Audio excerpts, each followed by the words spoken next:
আমারতুন নিসা আইয়াসজুদনা লিআজওয়াজিহিন্না, যদি আল্লাহ ব্যতীত কাউকে সেজদা করার হুকুম দিতাম তাইলে আমি মেয়েদেরকে বলতাম স্বামীর পায়ে যেন সেজদা করে পড়ে থাকে। আল্লাহর রাসূল কোথায় নিয়ে মিলাইতে চাইছেন?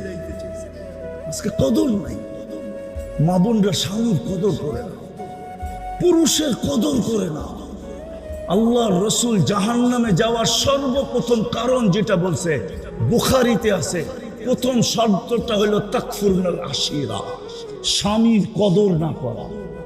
স্বামীর যখন কদর না করে, কদর না করার দ্বারা জাহান্নামী হয়। তাকফুরনাল আশিরা ওয়া তুকসিরনাল লানা, ওটা বাদেই দিলাম। সর্বপ্রথম এখন তো আমাদের মা বোনরা স্লোগান দেয়, বাঙ্গা ঘরে থাকবো না, স্বামীর কথা মানব।